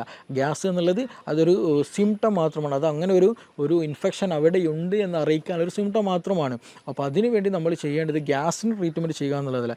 എച്ച് പൈലോറിക്കിൻ്റെ പ്രസൻസ് ഉണ്ടോ എന്നുള്ളതിനുള്ള ഒരുപാട് മെത്തേഡുകളുണ്ട്. ബേരിയം വീൽ എക്സ്റേകൾ ചെയ്യാവുന്നതാണ്. പിന്നെ അതേപോലെ തന്നെ യൂറിയ ബ്രീത്ത് ടെസ്റ്റുകളുണ്ട്. അപ്പോൾ അങ്ങനെയുള്ള ടെസ്റ്റുകൾ നടത്തിയാൽ തന്നെ ഓൾമോസ്റ്റ് നമ്മുടെ ഗ്യാസ്ട്രിക് കണ്ടീഷൻസ് നമുക്കറിയാം, അൾസർ ഉണ്ടോ എന്ന് നമുക്കറിയാൻ കഴിയും. അതുപോലെ ഈ പറഞ്ഞ എച്ച് പൈലോറിക്കിൻ്റെ പ്രസൻസ് ഉണ്ടോ എന്ന് അറിയാൻ കഴിയും. അങ്ങനെയൊക്കെ ടെസ്റ്റുകൾ നടത്തി അതിന് വേണ്ട ട്രീറ്റ്മെൻറ്റ് എടുക്കുക. അപ്പോൾ അതിന് ഇരട്ടി മധുരം നമ്മളെപ്പോഴും കേട്ടിട്ടുള്ള സംഗതിയാണല്ലോ ഇരട്ടി മധുരം. ഈ എച്ച് പൈലോറിക് ഇൻഫെക്റ്റഡ് ആയി കഴിഞ്ഞാൽ അതിന് ഏറ്റവും ബെസ്റ്റുള്ള ഒരു ഒറ്റമൂല് അത് ഇരട്ടി മധുരം ഏറ്റവും നല്ല ബെനിഫിഷ്യലാണ്. അതേപോലെ തന്നെ ഈ ഹൈപ്പർ അസിഡിറ്റി കേസ് വന്നാൽ നമുക്ക് പ്രോബയോട്ടിക്കുകളും പ്രീബയോട്ടിക്കുകളായിട്ടുള്ള പ്രൊഡക്റ്റുകൾ യൂസ് ചെയ്യുന്നത് എന്താണ്, നമ്മുടെ ദഹനം നന്നാക്കാനും ആസിഡ് മീഡിയം നോർമലാക്കാനൊക്കെ നമുക്കത് ഹെൽപ്ഫുള്ളാണ്. അപ്പോൾ അങ്ങനെ ഒരു പ്രോപ്പറായിട്ടുള്ള ട്രീറ്റ്മെൻറ്റ് ചെയ്യുക എന്നുള്ളതാണ് ഏറ്റവും ബെസ്റ്റ്. നമ്മുടെ കേസുകളിൽ തന്നെ ഒരുപാട് കേസുകൾ നമ്മുടെ ക്ലിനിക്കിൽ തന്നെ വന്നിട്ടുണ്ട്. ഈ മൈഗ്രെയിൻ വന്ന കേസുകൾ മാറാത്ത 8, 10, 15 വർഷമായിട്ട് മൈഗ്രെയിൻ ഡോക്ടർ മാറിയിട്ടില്ല എന്നുള്ളത്. അപ്പോൾ അവർ ചോദിക്കുമ്പോൾ നമ്മൾ അതിൻ്റെ ബേസിക്കിലേക്ക് പോകുമ്പോൾ ഹൈപ്പർ അസിഡിറ്റിയാണ് അവർക്ക് ഉണ്ടാവുക. ചില കേസുകൾ മൈഗ്രെയിൻ അവർ പറയുള്ളൂ, ഹൈപ്പർ അസിഡിറ്റി എന്നുള്ള കണ്ടീഷൻ തന്നെ അവർ പറയില്ല. പക്ഷേ അത് കാരണം അതിന് അഡാപ്റ്റഡ് ആയിട്ടുണ്ടായിരിക്കും. കാരണം ഹൈപ്പർ അസിഡിറ്റിക്കാളും കൂടുതൽ അവർക്ക് പ്രശ്നമായിട്ട് തോന്നൽ എന്താണ്, മൈഗ്രെയിൻ്റെ ഇഷ്യൂ ആയിരിക്കും. അപ്പോൾ പക്ഷേ ഈ ഹിസ്റ്ററി എടുത്ത് പോകുമ്പോൾ അവർക്ക് ഹൈപ്പർ അസിഡിറ്റി ആയിരിക്കും കൂടുതലായിട്ടുണ്ടായിരിക. അപ്പോൾ സ്വാഭാവികമായിട്ടും അവർക്ക് മോശം ക്ലിയർ ആയിരിക്കില്ല, ദഹനം ക്ലിയർ ആയിരിക്കില്ല. ഞാൻ നേരത്തെ പറഞ്ഞതുപോലെ ഗട്ട് ഹെൽത്ത് ബാഡായിരിക്കും, പ്രോപ്പറായിട്ട് നിലനിൽക്കില്ല. ആ കേസുകളിലൊക്കെ നമുക്ക് മെഡിസിൻ ഉപയോഗിച്ചിട്ട് തന്നെ, മെഡിസിൻ മീൻസ് നമ്മുടെ വീടുകളിൽ ഉപയോഗിക്കാവുന്ന മെഡിസിൻസ് തന്നെ നൽകിയാൽ തന്നെ എന്ത് ചെയ്യും, നല്ല പ്രോപ്പർ ഒരു റുട്ടീൻ നമ്മൾ കീപ്പ് ചെയ്ത് തന്നെ ഒരു കണ്ടിന്യൂ ഒരു മെഡിക്കേഷൻ ഇല്ലാതെ നല്ല രീതിയിൽ തന്നെ നമുക്ക് എന്ത് ചെയ്യാം, ഈ മൈഗ്രെയിൻ പോലെയുള്ള കണ്ടീഷനൊക്കെ റിവേഴ്സ് ആക്കിയിട്ട് നമുക്ക് നോർമൽ ഹെൽത്തിലേക്ക് തന്നെ മാറ്റാൻ കഴിയുന്നുണ്ട്. അപ്പോൾ അതിൻ്റെയൊക്കെ ഒരു ബേസിക് എന്ന് പറയുന്നതാണ് യഥാർത്ഥത്തിൽ ഗ്യാസ് അല്ലെങ്കിൽ ഗ്യാസ്ട്രിക് ഇഷ്യൂ എന്നുള്ളത്.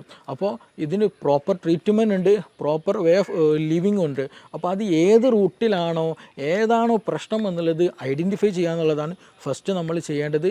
അത് ഐഡൻറ്റിഫൈ ചെയ്തതിന് ശേഷം അതിന് പ്രോപ്പറായിട്ട് അതിനെ നമ്മൾ എന്ത് ചെയ്യണം, ഹൈപ്പർ പ്രശ്നമാണോ, ഹൈപ്പർ അസിഡിറ്റിൻ്റെ പ്രശ്നമാണോ, ഹൈപ്പോ അസിഡിറ്റിൻ്റെ പ്രശ്നമാണോ. ഹൈപ്പർ അസിഡിറ്റിൻ്റെ പ്രശ്നമാണെങ്കിൽ തന്നെ നമ്മുടെ ഡയറ്റിൽ അമിതമായിട്ടുള്ള എന്തെങ്കിലും എരിവ് കൂടിയതോ സോൾട്ടി ആയിട്ടുള്ളതോ അങ്ങനെയുള്ള എന്തെങ്കിലും ഉപയോഗിക്കുന്നതാണോ, ഇതിനകത്തിൽ ടെൻഷൻ എന്തെങ്കിലും ഉണ്ടോ, ഇതിനകത്തിൽ എച്ച് പൈലോറിക് ഇൻഫെക്ഷൻ തന്നെയാണോ, അങ്ങനെയുള്ളത് ഏതാണോ എന്നുള്ളത് ഡിഫറൻഷ്യേറ്റ് ചെയ്യണം. ഇനി ഹൈപ്പോ അസിഡിറ്റിൻ്റെ കേസിലാണെങ്കിലും ശരി, അവിടെയും എച്ച് പൈലോറിക്കിൻ്റെ പ്രശ്നം ഉണ്ടാകാറുണ്ട് ചില കേസിൽ.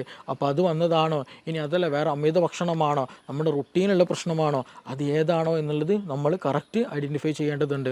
ചില കേസുകളിൽ ആസിഡ് അല്ലെങ്കിൽ പുളിച്ചുതക്കെട്ടിൽ വരും. ആർക്ക്, നല്ല തടിച്ച ഒരാൾക്ക് ഉണ്ടെങ്കിൽ, ഒബസിറ്റി കൂടുതലുണ്ടെങ്കിൽ, കൂടുതൽ ഓവർ ഈറ്റ് ഉണ്ടെങ്കിൽ, അങ്ങനെയുള്ള കേസുകൾ എന്ന് വെച്ചിട്ടുണ്ടെങ്കിൽ അവർക്ക് ഇടയ്ക്കിടയ്ക്ക് കിടന്നാൽ തന്നെ എന്ത് ചെയ്യും, പുളിച്ചുതക്കെട്ടിൽ വരും. കാരണം എന്താണെന്ന് വെച്ചിട്ടുണ്ടെങ്കിൽ എന്താണ്, അബ്ഡോമിനൽ പ്രഷർ കൂടുതലായിരിക്കും, വയറിൻ്റെ ഭാഗത്ത് പ്രഷർ വളരെ കൂടുതലായിരിക്കും. അപ്പോൾ ആ മുകളിലേക്കുള്ളൊരു തള്ളൽ കിടന്നാലും ഒക്കെ എന്ത് ചെയ്യും, ഫീൽ ചെയ്യും. അപ്പോൾ അങ്ങനെയുള്ളവർക്ക് എന്ത് ചെയ്യും, അതും വരാറുണ്ട്.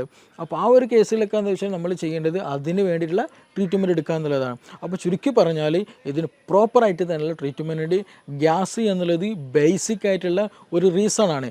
ആ റീസണിൻ്റെ പിന്നിൽ നമുക്ക് ഒരുപാട് അസുഖങ്ങൾ ഉണ്ടായിരിക്കും. ആ അസുഖങ്ങളായിരിക്കും പലപ്പോഴും നമ്മൾ ഫോക്കസ് ചെയ്യുക. ഞാൻ നേരത്തെ പറഞ്ഞതുപോലെ ഒന്നെങ്കിൽ നമുക്ക് മൈഗ്രെയിൻ ആയിരിക്കും ഉണ്ടാവുക, അല്ലെങ്കിൽ സോറിയാസിസ് പോലെ സ്കിൻ ഡിസീസ് ആയിരിക്കും ഉണ്ടാവുക, അല്ലെങ്കിൽ അതിൻ്റെ ബാക്കിൽ എന്തെങ്കിലും ടെൻഷൻ്റെ എന്തെങ്കിലും ഇഷ്യൂസ് ഉണ്ടായിരിക്കും, ആങ്സൈറ്റി പോലെയുള്ള തലകറക്കം പോലെയുള്ള പ്രശ്നങ്ങൾ ഉണ്ടായിരിക്കും. ഇനി അതെല്ലാം മറ്റു സ്കിൻ ഡിസീസുകൾ പലപ്പോഴും അർട്ടിക്കേരി പോലെയുള്ള പ്രശ്നങ്ങൾ ഉണ്ടാകാറുണ്ട്, എക്സിമ പോലെയുള്ള പ്രശ്നങ്ങൾ ഉണ്ടാകാറുണ്ട്. അപ്പോൾ ഇതിൻ്റെയൊക്കെ ബേസിക് ആയിട്ട് വരുമ്പോൾ നമ്മുടെ ഗട്ട് ഹെൽത്താണ് ഇതിന് റീസൺ ആയിട്ട് വരിക.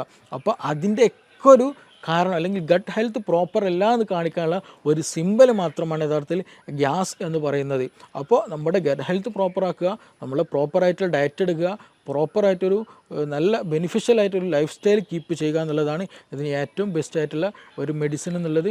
അത് ഇന്ന് നമ്മുടെ ക്ലിനിക്കിൽ തന്നെ അവൈലബിൾ ആണ്.